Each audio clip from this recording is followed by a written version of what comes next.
Hallo, liebe Freunde da draußen. Mein Name ist Michi und herzlich willkommen bei Mozartig.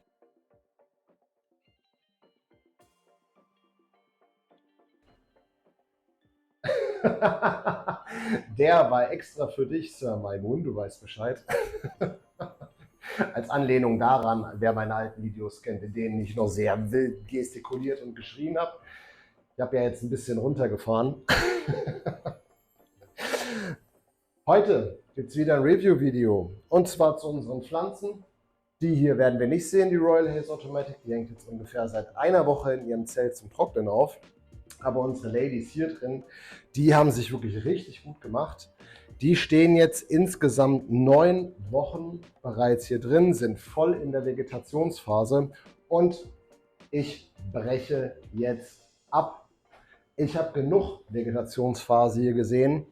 Die Ladies sind mittlerweile schon bei einer ganz guten Höhe, so mit Topfaufbau bei 50 cm angekommen, werden immer buschiger. Wenn ich die jetzt noch eine Woche lang so wachsen lassen würde, dann hätte ich langsam wirklich hier drin Raumprobleme mit den 2 Pflänzchen.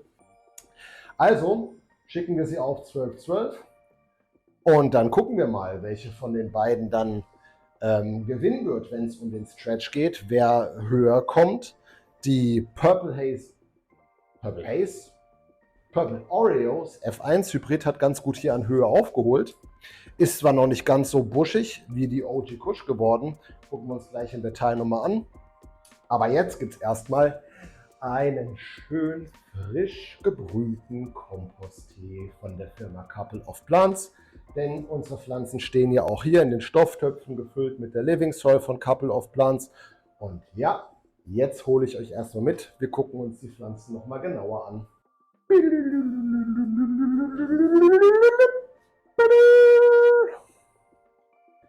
Zunächst einmal die OG Kush. Schaut euch dieses Prachtexemplar von Pflanze an. In meinem letzten Video hat jemand unten drunter kommentiert, ich sollte nicht sagen, die Blätter sehen gesund aus, weil die hätten sehr, sehr viele gelbe Flecken. Ich weiß nicht, was die Kamera jetzt im Nachhinein daraus macht, aber mein Anfängerauge ist, guck mal, es gibt so einen Wechsel, ne? Wenn Hautfarbe mit ins Spiel kommt, blub, blub, ändert sich gefühlt auch immer so ein bisschen der Grünton. So ist das nun mal, wenn man halt seine hochqualitativen Videos mit einer iPhone-Kamera macht. Aber also, ich persönlich kann mich überhaupt nicht beschweren. Ich gebe keinen zusätzlichen Dünger dazu. Ich gieße alle 2 Wochen mit dem schönen stinkenden Komposttee.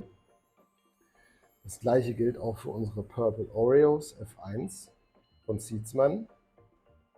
So, wie gesagt, die beiden bilden mittlerweile so ein richtig schönes Dach, angeführt von der OG Kush, die hier deutlich stärkeres Wachstum zeigt.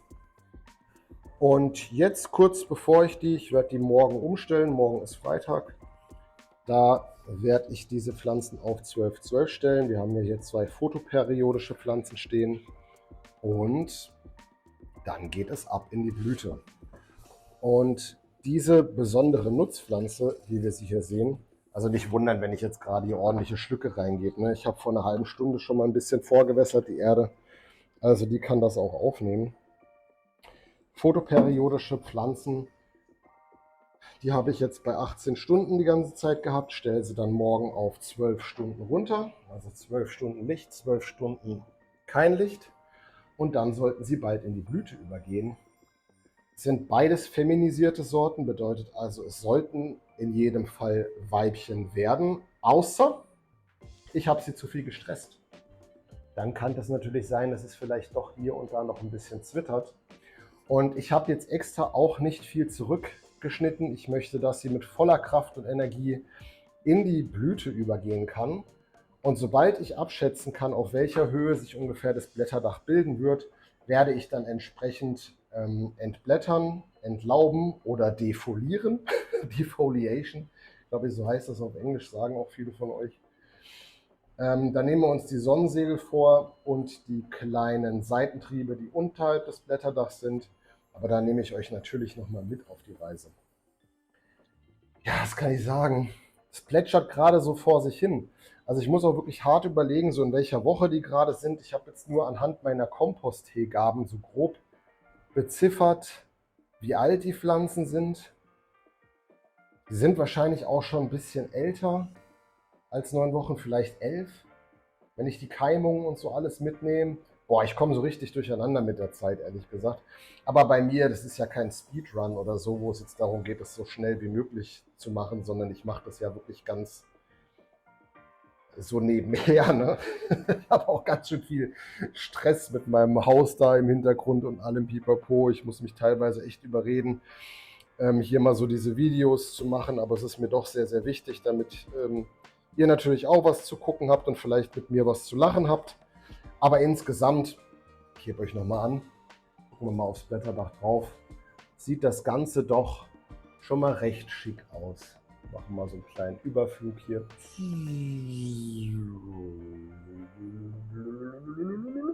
Können wir auch mal eintauchen. Ja, da wird es unscharf. Kommen wir wieder zurück.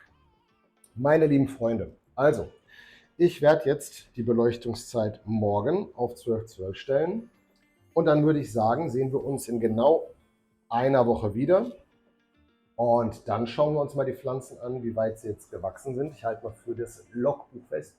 Wir sind mit der obersten Spitze von der OG Kusch jetzt bei 55 cm. Gucken wir mal an, ob die schon Stretch gemacht hat nächste Woche und ob wir erste Blütenansätze sehen. Ich bin so gespannt, Leute.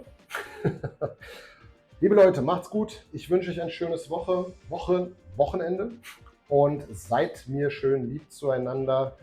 Lasst mal was von euch hören unten in den Kommentaren. Lasst doch bitte auch ein Abo für mich da. Das würde mich richtig, richtig freuen, wenn ihr hier bis zum Ende geguckt habt.